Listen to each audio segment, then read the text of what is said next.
a regular scheduled meeting or a special meeting with a prayer. And so if you could please just join me, and then we'll do the pledges of allegiance. Father, we gather today and thank you for your grace and goodness. May your image continue to shine upon us so that your ways may be known in our communities. Look with favor on our community, protect our citizens and those who care for it, include our educators, first responders, and the servicemen and women who may be placed overseas.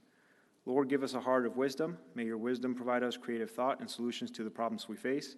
May you give us sound counsel and good judgment to help us in making good decisions on behalf of our community.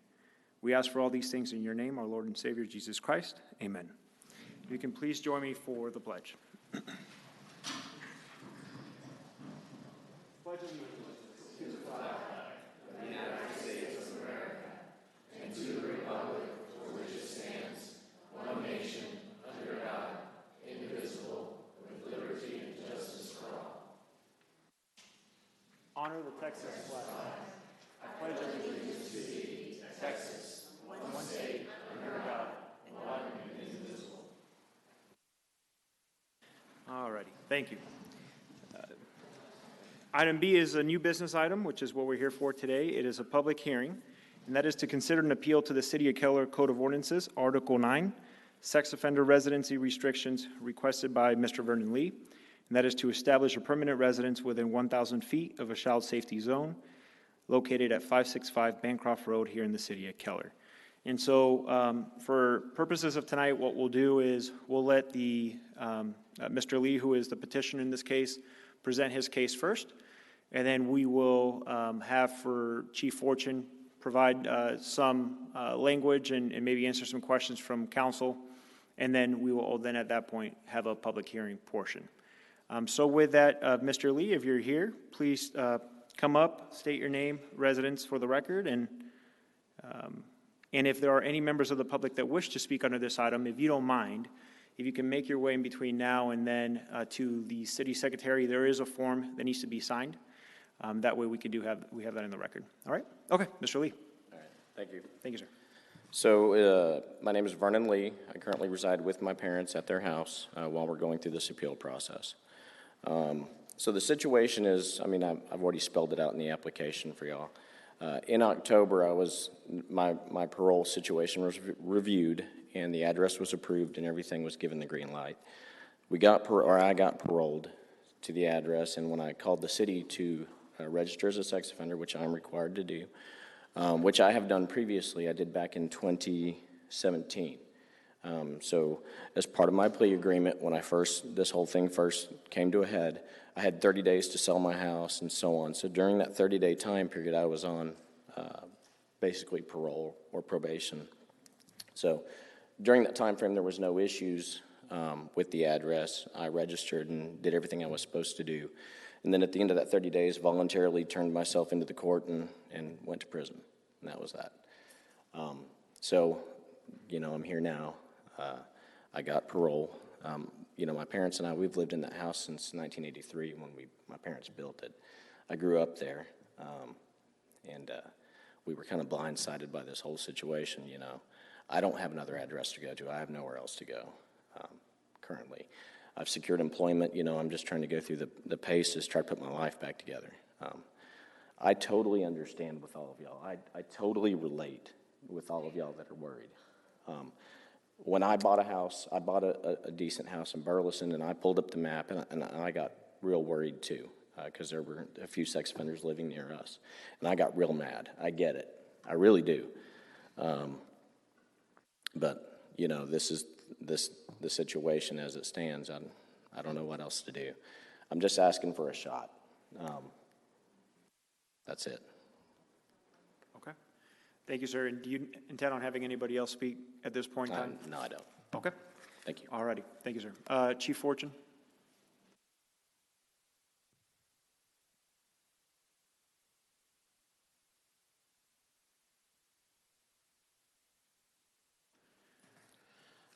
Mr. Mayor, members of council, I just want to give you all a little bit of background of facts kind of that brought us to this point, so just bear with me a little bit.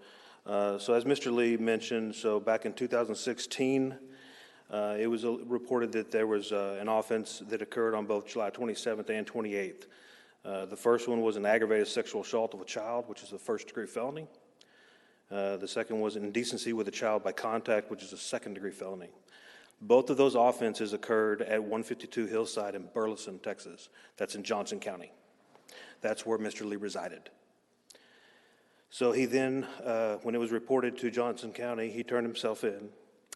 And then shortly thereafter, March 23rd of 2017, he made a plea agreement with Johnson County, and that indecency with a child by contact charge was deferred. He got probation for 10 years, and he also got community service for 240. During that time, knowing that the other offense of aggravated sexual assault of a child was coming, they made a 30-day plea agreement to get his affairs in order, which I think was mentioned in one of the appeal letters. So during that time, that's when he registered as a sex offender here, and on that form, it's where he is expecting to reside, which is in Keller. Then that's when he made his mailing address in Keller. That's when he changed his driver's license to the 565 Bancroft in Keller. And so in that 30 days is when he did all that. On April the 20th, 2017 is when he was sentenced guilty for aggravated sexual assault of a child, and that's when he was sentenced to 8 years at TDC, Texas Department of Corrections. So he was confined in TDC from April the 20th, 17 to April the 15th of 22. During which time he was in prison, another victim came forward, and on August the 19th of 21, an additional aggravated sexual assault of a child charge was reported. That was allegedly committed back in 2012, 2013.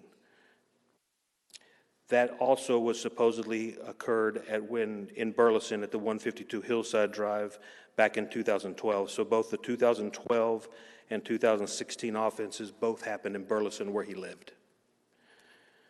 So on October 19th of 21 is when Keller developed and enacted our sex offender residency ordinance. In December of 21, he was indicted on the additional charge from back in 2012. So on April 14th of this year, he was released on bond, $40,000 for the 2012 offense that he was recently indicted for, with a bond condition of having a GPS monitor. The following day, April the 15th, he was released on parole from the 2016 charge that he had served time in TDC for. He had served a total of 5 years. So on April the 19th, he contacts Keller PD, and that's when we denied his registration because that residence now is in a 1,000-foot area, which is restricted by our ordinance. So April 22nd, April 26th is when he and his parents appealed, and that's what brings us here today. I spoke with Yolanda Slauson, who's the Johnson County Supervising Probation Officer for this case. She said the reason the parole board approved his address is because they were not aware of our ordinance. It was so new. And so she's anxiously awaiting what the decision will be tonight. The reason he was been allowed to stay at his residence until this appeal, one, it's a brand new ordinance, and this is the first appeal. The state had designated him as a low risk level. He was GPS monitored, still is, and he so far has complied with all state laws. So the fact that he was in prison and he's supposed to notify the city within 7 days prior to establishing permanent or temporary residence, that's what he has not done because he was denied registration this time. After talking with our city attorney, Stan agreed that the intent of the law about establishing residency is when he gets out of prison and has the established residency at that point. So that's what I got to. Can I answer any questions for you guys? Okay. At this point, council, if you have any questions for our chief directly, then we can do so now. This is a public hearing, so my intention is any person that wishes to speak under this item, let them speak, and then we will need to close the public hearing, and then at that point, either consider a motion or have further discussion. So now that the chief has given some information, is there any questions that we'd like to ask us? So you can just click on the request to speak. Otherwise, we can go to the public hearing portion. Okay. Chief, we're good for now. Okay. Thank you. Okay. This is a public hearing, and okay. So we've got some forms here. We've got two individuals that have asked to speak. As a practice, we generally try to keep the public hearing portion within 3 minutes or less, and so if you can please try to keep it within those confines, and then also just try to make sure addressing the council as opposed to looking back, that'd be appreciated. The first individual, Mr. Brandon Solswich. Thank you, sir. My apologies if I mispronounced. If you could just give your name and then your residence for the record. Absolutely. Good evening. My name is Brandon Solwish. I reside at 725 Sir Barton Trail here in Keller. And I just wanted to take this opportunity to thank you all for the engagement in our community, for taking the steps so far to pass the ordinance that put this in place to where we could take a stand tonight and work to safeguard our children. I was looking over the mission statement of the city of Keller, where we say we commit to preserving a safe, informed, and vibrant community. And first and foremost, and that is safety. And vision statements are fantastic, but actions matter more. And so when we have a vision that first and foremost highlights safety, I think it's important that we back that up with action. And so I just want to thank the council for taking action so far, for passing this ordinance and then passing the ordinance that would deny future attempts at appeals. I have 3 children, 11, 8, and 5, soon to be 6. And we moved here to Keller about a year ago. We've lived all over the United States. I'm an active duty Army officer, have served as an active duty Army officer for 19 years, been in the Army for 24. And so moving around the United States, I've lived in lots of different places, and all those places don't care for their community as much as Keller, Texas. I'll tell you that right now. So the fact that we have chosen to make this our permanent home and looking for a place to raise our children in the great state of Texas here in Keller, in a place where we value family, where we value safety, where we value our Christian beliefs and the ability to protect our children and raise them in a place where we can have a general expectation of safety, where our children can walk to school, where our children can ride their bikes in their neighborhood safely, where we can let them be children without the threat of aggression or of being, found by a predator and taken, in a place where their safety, where their innocence is violated. Our responsibility as a parent is sacred. I take that responsibility very seriously, and I just ask you sincerely to take that to heart as you're making this decision. I understand this is difficult for the gentleman that has spoken, but frankly, he has spoken with his actions. And so I would just ask the council to consider your actions as it relates to this case in supporting the vision statement of this community and the safety of the constituents that you serve. Thank you very much. Thank you, sir. Next individual, Daniel Craycraft. Thank you, sir.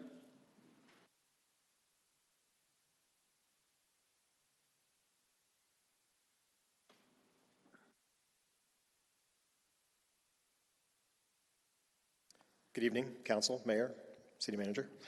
Daniel Craycraft speaking, address 1205 Hillview Drive. For reference, that's one of the dead-end streets that ends up off of Bancroft, just for relevance, for you to understand where that is. I have 4 children. They're a little bit older, so I'm not as concerned about the opportunity for them to end up like these small children, but I have neighbors, next-door neighbors that have 7 kids and friends that have 7 kids, lots of children that are in this community that rely on being able to safely walk through the child safety zone to get to the middle of Keller, to get to McDonald's, to get to Chick-fil-A, things like that our children are accustomed to being able to walk to without concerns. And as far as my standpoint, city code clearly has been established. I appreciate that's been done. And I'll keep it brief. There is no reason for you as a council to vote in favor of this because it does not improve the quality of life. It does nothing to help the community. And I think that's your fiduciary responsibility to those people that have elected you. So, thank you. Thank you, sir. Is there... Thank you. Is there any other individual? I see the lady here. Aside from the lady, is there anybody else that wishes to speak under this item? Thank you, ma'am. If you don't mind, just your name and address for the record. My name is Sue Gunnis. My address is 1318 Chase Oaks Drive, Keller, 76248. I am a certified foster parent, and I have cared for many foster children who have been in situations with trauma. And I will tell you, it is the hardest thing for children that have experienced sexual assault. That's all I'm going to say. It's not an easy task to help these children that have been affected by it. So that's what I wanted to mention to you. Thank you. Thank you, ma'am. Next individual, Kathy Estes. And then next up is Genny Pereira. Thank you, Kathy. I apologize for being dressed so casually. No. I wasn't planning No on worries. speaking, but this is my first time to come to a council meeting. My name is Kathy Estes, and I'm a mom of 7. We're neighbors with the Craycrafts, so we live at 1008 Hillside, also one of the streets that dead end. Our street goes directly into Gene Estates, and my kids, we enjoy running there. My kids go down there to jog, ride their bikes, and feed the ducks. And then to tag on to the lady who spoke before me, 3 of our children are adopted. So that means 3 of them have come from trauma situations. Our sister-in-law, who also lives in Keller, we babysit for her. She's a foster mom, and her children are at our house often.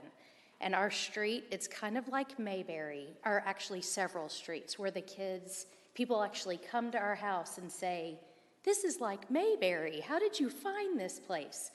So I would just ask that you would just help us protect that. There's children riding bikes all over the place, kicking balls, just playing and being children, and we want that to be a safe place. And I hate that Mr. Lee is in this place. I hate that what his family's going through. There's trauma in that as well, and I've been praying for him over the last several days, but ever since we found out about this.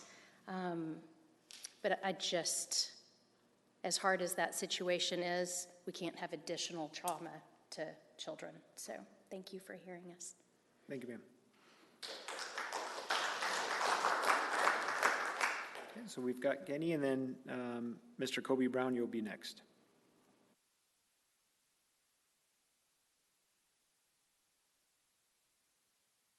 Jenny or Genny? It's Jenny. Yeah, I just totally. That's okay. That is terrible.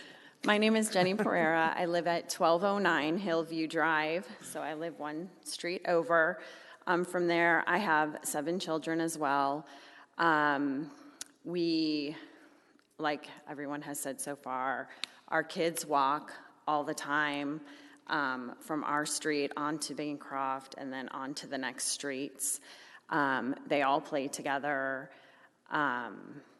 They are not always supervised by adults because they're riding bikes and walking around and doing stuff that kids do. So we also, nobody's mentioned this so far, but I'm sure maybe you know, the bus stop lets off at the end of each of those streets. So kids are also let off at the end of our street on Bancroft and then walk home from there. So I'd just like you to ask to deny this appeal that Mr. Vernon Lee has brought up so that we can continue to keep a safe neighborhood for our children and that they can be free to play and be with their friends. Thank you. Thank you, ma'am.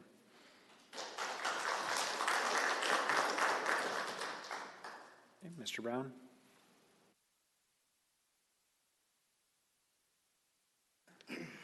Good evening. My name is Kobe Brown. I live 1008 Oakwood Drive. We are several blocks away from this address that's in question. I'm not here to judge the individual. The state already has several times. This is a pretty clear-cut decision. I mean, we love Keller. We love what, we're here. We're here to stay. We're here to live in Keller and be comfortable.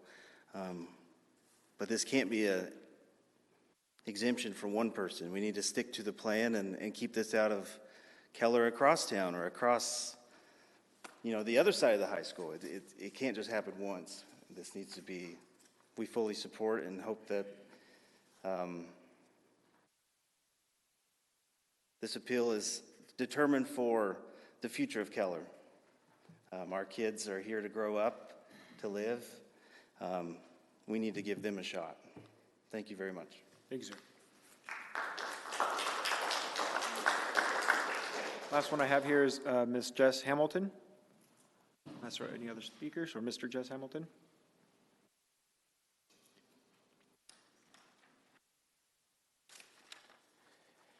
Hello, my name's Jess Hamilton. I live at 605 Bancroft, which is the house right next door to the Lees. This has been very hard for me, my family. We have 3 daughters, my wife and I, 10, 8, and 5. And it's just a very difficult situation. And we love Keller, and we did when we were able to move to Keller, it was the best thing for our family. We thought we hit the lotto. We have a beautiful property, we have land, our children get to run around with the chickens and the dogs and invite their friends over and, splash house. And it's a great place for friends and my family to enjoy themselves. 565 Bancroft is slightly higher up than our house, and it looks directly down at our property. I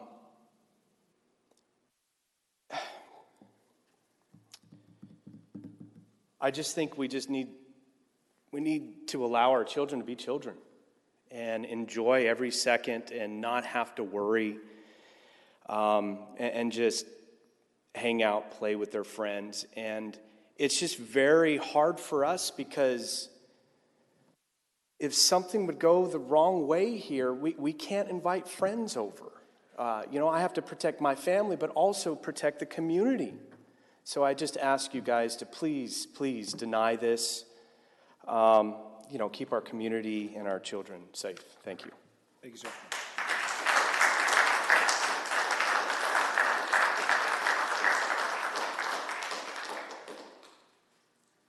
And if you want, you can fill that afterwards if you want to. Or not, that's all right.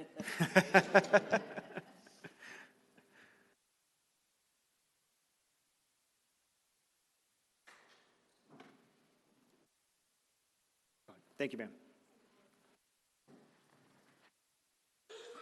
Hi, I'm Callie Satterwhite. I live at 617 Bancroft Road.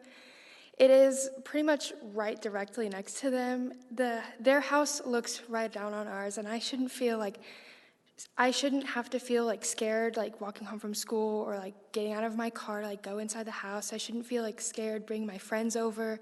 My friends shouldn't feel scared. And my neighbors that just talked, they have 3 beautiful daughters who also shouldn't feel scared. I always see them running around and playing, and now they can't do that as much because there's a registered sex offender living right next to us. So I think we should really look for the safety in our neighborhood, and I don't think he should be allowed to live here. Thank you. Thank you, ma'am.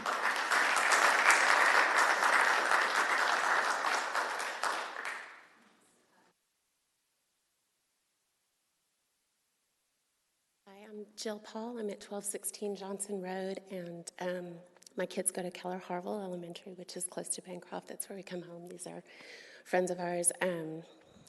I volunteered for 3 years with Traffic 911, which is an organization that fights human trafficking. And I dealt one-on-one with trafficking victims and girls that had been sexually assaulted, boys that had been sexually assaulted. And I'm a full believer in second chances. However, the kids never get a second chance at their innocence.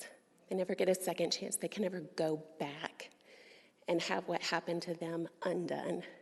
And our kids are valuable, and they're important, and we get one shot at taking care of them. And the problem with repealing this, if I'm understanding it correctly, we're not repealing it for one person, we're repealing it. And then that opens the door to whoever. One of the reasons that a lot of people move to Keller is because they know they can look at the map and say, hey, this is a safe place. There are not sexual predators that live here and that live close to these schools and that live right down the street or right next door. And I think that it's our job, not just as parents, but as city council people, as mayor, to protect our children. They're our future. We get one shot at taking care of them. So please just make the right decision on this. Thanks, y'all. Thank you.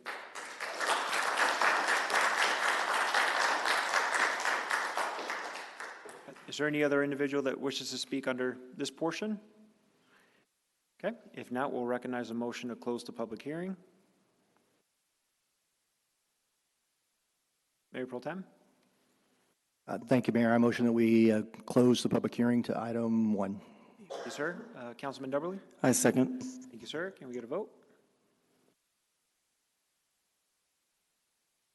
Okay, and the public hearing portion is closed. We'll now open it up for council. Any discussion amongst either Chief Fortune or the petitioner? Okay.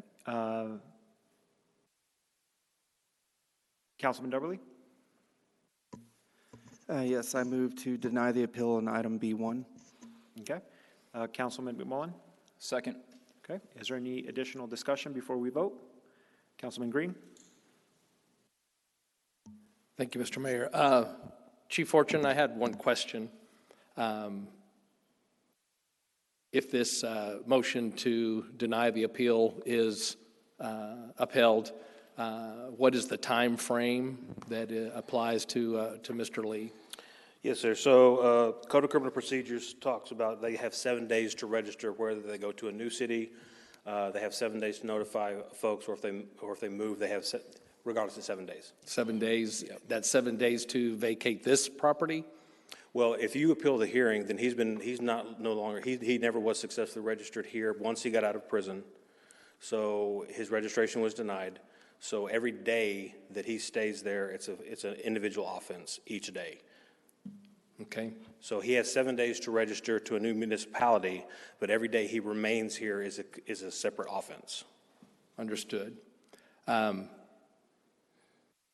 Because I believe in all of my conversations with, and several of them are here tonight that have spoken, I didn't pick up from any of them a discompassionate tone.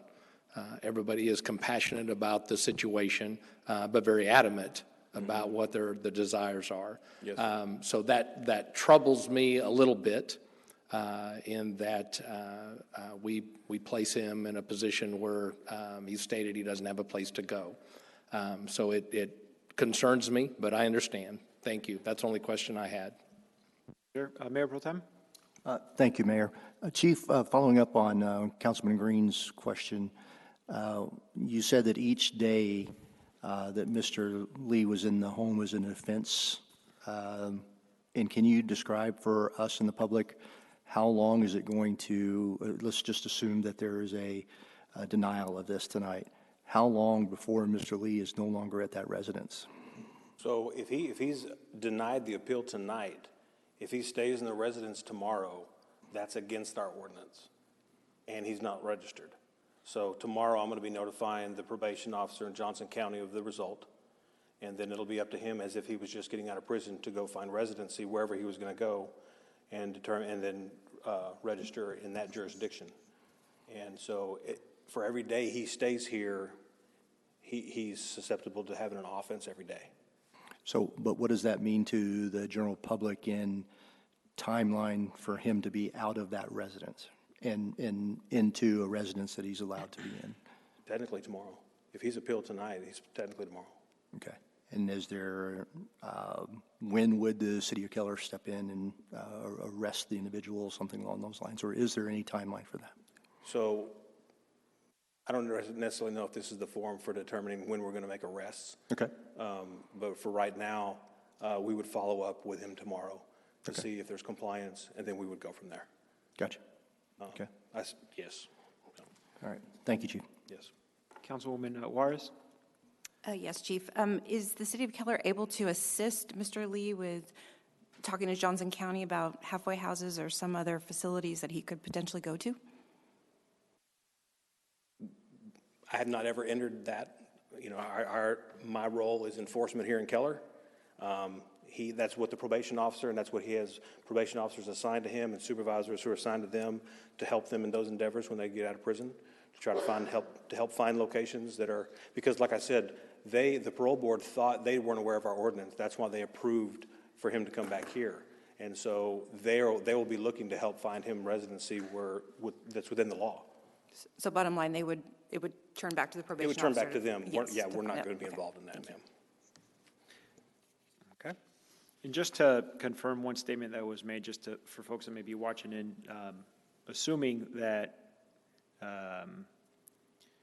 the appeal is actually granted, just playing that scenario, it is not an appeal as to the entire ordinance. It is an appeal as to this specific matter only. So just for clarification for those that may be watching online. But if there's no additional discussion, then we do have a motion. We have a second, and we'll take a vote. So the motion was to deny the appeal, seconded by Councilman McMullen.